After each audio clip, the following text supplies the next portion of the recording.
Now, I want to start off by giving all honor and glory to Yahweh, Ba'ashem, Yahushua, Ba'ashem, Rakakadash. I want to give double honors to the elders and apostles of Great Millstone for teaching us this truth.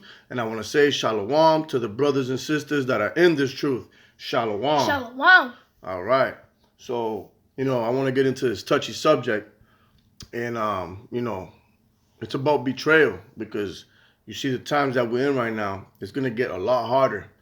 And, tough times is either going to bring you back to the Lord if you're lost, or it could do the opposite. If you're already with the Lord, it might, have you turn your back on him. Depending on what spirit the Lord has stored for you, that's what's going to happen. Because it ain't about us. It's about what he wants. It's with his will. So it's a scary thing to think that you could be in one of these camps doing the works every Saturday, making videos, praying, and, begging for forgiveness and doing the best you can, in this lustful body, and sacrificing a lot in this place called Babylon. And then for you to just be a spirit of reproach, for that to be your purpose, So all we is as my brother Aaron says, we're prisoners of hope, because all we can do is hope, And hey, I'd rather be in this fight with hope than to just give up, and Lord willing that he keeps me in this fight, Lord willing, he gives me the strength in those days of temptation to carry through until the mission is over. Lord willing, me and my son make it to the end of this race, and see them chariots pick us up. So, all we can do is hope, pray, and beg for forgiveness and mercy, So we're going to start off at Matthew chapter 24 and verse 7, and I want to start at verse 7 because this is the times that we're in, all right? This is what you're seeing right now, okay? And it's going to lead up to the things that we're speaking about in this lesson right here, which is going to be betrayal. Because times are going to get hard. And, and a lot of people, got a good talk, but do they walk the walk? You see?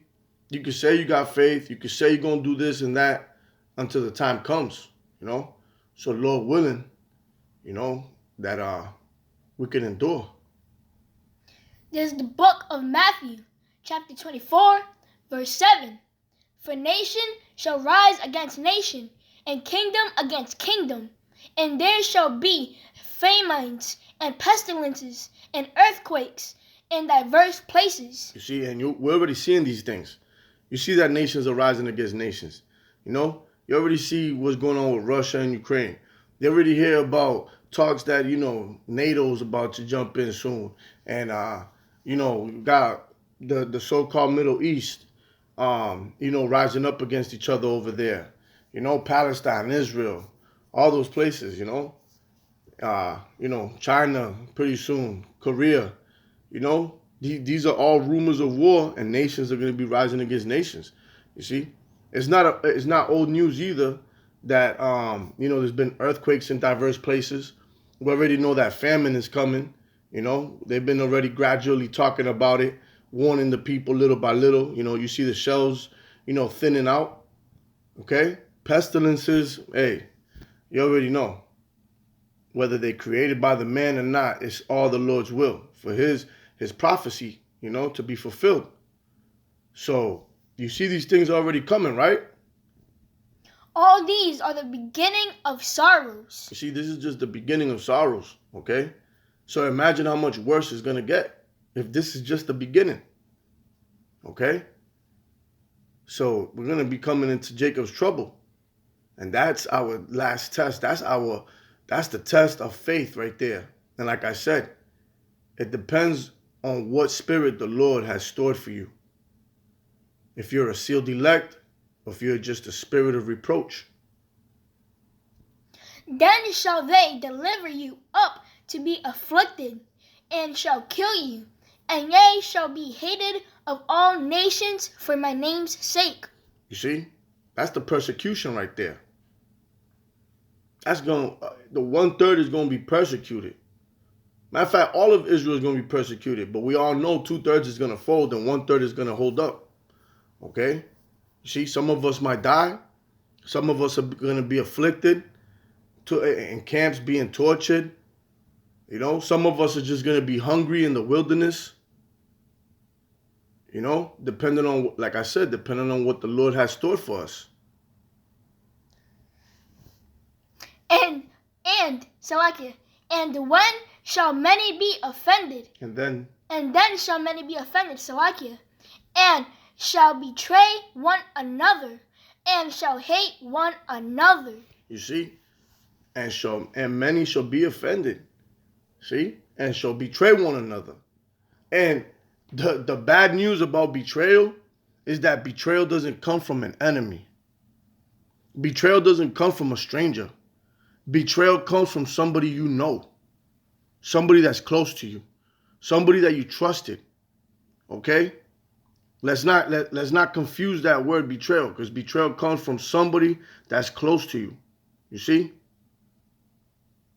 So it could be a brother in the truth, a mother, a sister, a son, anything. Okay? Nobody's exempt from this. Okay? You see? Many are going to be offended and shall betray one another. Okay? Some people ain't going to be able to hold up. So they're just going to turn their people over to get, favor from this beast that's going to be coming after us. Okay? From this red dragon. So let's go to Mark chapter 13 and verse 12. This is the book of Mark, chapter 13, verse 12. Now the brother shall betray the brother to death. You see? A brother shall betray the brother to death. And the father, the son, and children shall rise up against their parents. You see? And the father, the son, and children shall rise up against their parents. See? This is what I'm talking about. Betrayal comes from somebody close, a loved one, a trusted one, somebody you relied on.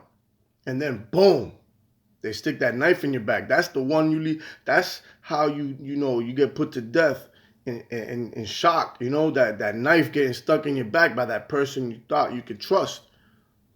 That's the big shocker, You expect that from your enemy or a stranger. It's like, all right, man, I just wasn't aware of this, But man, when it's a close family member,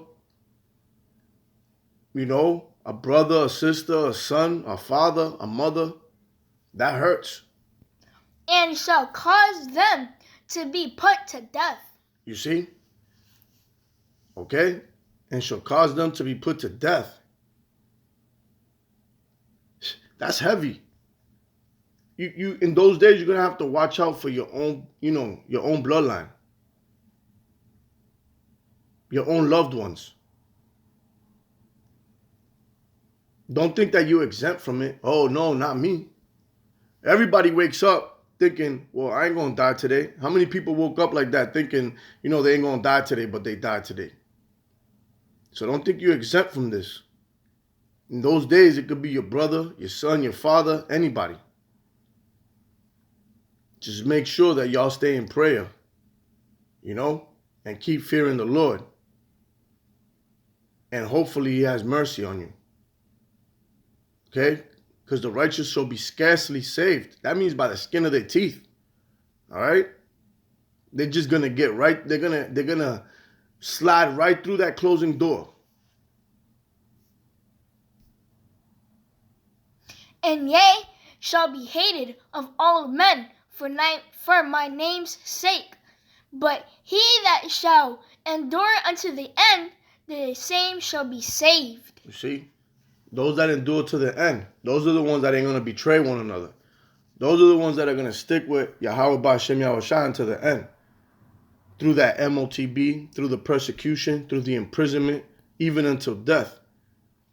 They're going to cheerfully put their neck on that guillotine, knowing that the Lord is going to raise them up again. They're going to have that pure faith. You see? And they're going to have that strength to not betray one another. But the same men that have the strength to not betray one another will be betrayed. You see? That's why you have to keep your house in order and stay in prayer. It's the most important thing is obedience, prayer, faith, fearing the Lord. Don't ever think you're secure in this. Always have faith, but don't have that faith where you think, oh well, I'm good, like the Christians do. I'm already saved. So let's go to Psalms 41 and 9. There's the book of Psalms, chapter 41, verse 9. Yea, mine own familiar friend, in whom I trusted. You see? Yeah, my own familiar friend in whom I trusted. Because as I said, that's where betrayal comes from. Which did eat of my bread. Which did eat of my bread. Now this bread could be at your home, or this bread could be the breaking bread right here as a church. Gathering together, and breaking bread with this word. Okay? Have lifted up his heel against me. You see, has lifted up his heel against me. You see, that's betrayal. Her own familiar friend in whom I trusted. You see? As I keep stressing, betrayal only comes from somebody you trust, somebody you love. Somebody that said they love you. Somebody who said that, oh, you could trust me. They have lifted up their heels against me. All right, Salakia, somebody came knocking, but, we're going to keep rolling with the spirit. Like I said, it's going to be familiar people that are going to betray you. All right? So, we're going to now move on to Psalms chapter 55 and verse 12. We're going to start at 12. There's the book of Psalms, chapter 55, verse 12. For it was not an enemy that reproached me, then I could have borne it. You see? For it was not an enemy that reproached me, then I could have borne it. I could have bared it. You see, I could have carried it. If an enemy would have came towards me, I would have, that would have been something like, all right, I expected that. You see? But when you're betrayed by somebody you knew, that you loved, that you trusted, you can't bear that, man. You can't carry that weight with you, man. It's like, damn, you in a cloudy situation now. Like, why him? You see? Neither was it he that hated me that did magnify himself against me. Then I would have hid myself from him. You see? Neither of a person that hated him, you see, didn't magnify against him, because he would have hid himself. Okay? He would have went on the run. He would have known. Because that's expected from somebody you hate, from an enemy. It's expected. But it was thou, and a man mine equal, my guide and mine acquaintance. You see? It was his equal, his guide, an acquaintance, somebody he knew. We took sweet counsel together and walked unto the house of Yahweh in company. You see? This could even be a brethren of yours in the truth. This could be a brethren of yours in the truth, man. That's heavy. And that's why you got to pray for those brothers as well next to you. That's why you got to pray for them as well. Never cease to pray for them around you, for your loved ones, for your brothers in arms that are out there in the camps. You know what I mean? Salakia for that. Having a lot of activity today, but we're gonna keep rolling in the spirit. It could be anybody, man. That's the scary thing about it, because the Lord is the one that's choosing up. So, you just got to keep praying and hoping, man. Fasting, obedience, and stay awake.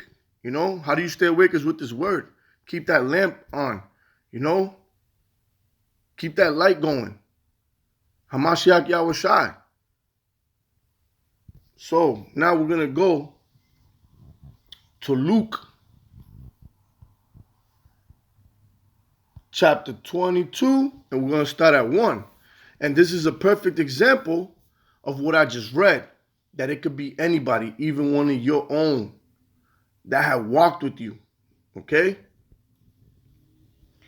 There's the book of Luke, chapter 22, verse 1. Now the feast of unleavened bread drew nigh, which is called the Passover. And the chief priests and the scribes sought how they might kill him, for they feared the people. You see? So the chief priests and the scribes, they sought to kill him. Who's him? Hamashiach Yahushai. Okay? But they feared the people, so they weren't just going to do it straight up. So they started plotting. Then entered Satan into Judas, surnamed Iscariot, being of the number of the 12. You see, this was Judas Iscariot. He was one of the 12 disciples that walked with Hamashiach Yahushai. But you see what happened? Then entered Satan. We're going to show you how was this allowed.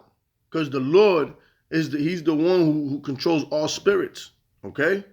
So I guess that was Judas's calling. Because Hamashiach Yahushai had to fulfill this prophecy of being crucified for the people. You know, he was the sacrificial lamb, the pure sacrificial lamb. And this was one of the ways that it was going to be fulfilled. So Judas Iscariot was, that was his role in this whole thing. So Satan entered Judas. And he went his way and communed with the chief priests and captains, how he might betray him unto them. You see? So he went to the chief priests and the captains that were already plotting to kill Hamashiach Yahushai. And they were glad and covenanted to give him money. You see? And they covenanted to give him money. And that's the same thing that's happening today. Okay? You think that when people stop, when they start going hungry, they a lot of people, I'm not taking that MOTB, I'm not taking that, this and that. But when they see that there's no, they're about that lifeline is going low, they're going to plot. There's going to be a lot of people plotting to do the same thing to you, to betray you, okay, for that digital currency, for them to save themselves, okay? Save themselves from the persecution, from death, and from going hungry. You see? So there's going to be a lot of Judases out here that walked amongst you in camps, that you trusted, and they might be the ones to turn you in, okay? So we're going to show you that the Lord is the one that controls all this. So let's go to the book of Job, chapter 1. Let's start at 6. There's the book of Job, chapter 1, verse 6. Now there was a day when the sons of Yahweh came to present themselves before the Lord, and Satan came also among them. You see, so Satan came also among them. Okay, so they were all presenting themselves, and Satan was there also. And the Lord said unto Satan, Whence comest thou? Then Satan answered the Lord and said, From going to and fro in the earth. See, so they're having a conversation. Yo, where have you been? He's like, I'm going to and fro in the earth. I'm just moving around, And from walking up and down in it. You see? So he's walking up and down in it. So he's just, I'm just wandering around. And the Lord said unto Satan, Hast thou considered my servant Job, that there is none like him in the earth, a perfect and an upright man, one that feareth Yahweh and Yeshua evil. You see, so he's asking him now, have you considered my servant Job? Have you visited him yet? Okay, have you gone to see him? Have you gone to tempt him? Then Satan answered the Lord and said, Doth Job fear Yahweh, for not has not thou made an hedge about him, and about his house, and about all that he hath on every side? Thou hast blessed the work of his hands, and his substance is increased in the land. But put forth thine hand now, and touch all that he hath, and he will curse thee to thy face. And the Lord said unto Satan, Behold, all that he hath is in thy power. Only upon himself put not forth thine hand. So Satan went forth from the presence of the Lord. So you see, that's heavy. Satan's like, I can't touch him. You have made a hedge around him and around his house. You know, he's a fearing man. He fears you. He fears Yahweh. So how, but he said, go ahead, put forth thine hand now and touch all that he has. Okay? And he will curse thee to thy face. So basically he's saying, hey, take away everything he has, and I guarantee he's going to curse your name. Okay? So the Lord said to Satan, all that he has is in thy power. So go ahead. I give you permission. You see, the Lord is giving him permission right here to go take those things away from him. Okay? But he said, only upon himself put not forth thine hand. See? So the Lord gave Satan an order. He said, touch his things around him, but don't you dare touch him. And Satan obeyed. You see? Because the Lord is the Lord of all spirits. So that's why we must understand that we could fall under that category. We could be the ones to betray one of our brothers. That's why we cannot exalt ourselves in this thing. We have to stay humble. We have to stay with fear. Okay? We have to do this thing with fear and trembling. And always beg for mercy and beg the Lord that you don't become one of those spirits. Okay? So we're going to close it down with Proverbs chapter 20 and verse 24. There's the book of Proverbs, chapter 20, verse 24. Man's goings are of the Lord. How can a man then understand his own way? You see, a man's goings is of the Lord's. See, so you can't understand your own way. You don't know, you don't understand why you've done the things you've done. You know how many people say, I would never be a addict, or I would never be a homosexual, or I would never be this, or I would never be that. And that's exactly what they become after. You see? Because they don't have the knowledge, they don't have the fear of the Lord. Okay? They think they can decide for themselves, but they can't. And since they exalted themselves, the Lord put them in a low state. Okay? Because it's his will, not yours. That's why you have to humble yourself and have hope. Okay? Repent and fear the Lord. Okay? Fast and beg for mercy. Because he's the only one who can deliver you or make you a reproach. Give you that spirit of betrayal. That weak spirit. Instead of keeping that Holy Spirit in you, that'll give you the strength and faith to carry you through these times that are coming. So Lord willing, it was edifying. And with that, we're going to give all honor and glory to Yahweh, Ba'ashem, Yahushai, Ba'ashem, Rakakadash. I want to give double honors to the elders and apostles of Great Millstone for teaching us this truth. And I want to say shalom to the brothers and sisters that are in this truth. Shalom. Shalom. DTA. DTA. Abab. Abab. Kum Yasharala. Kum Yasharala.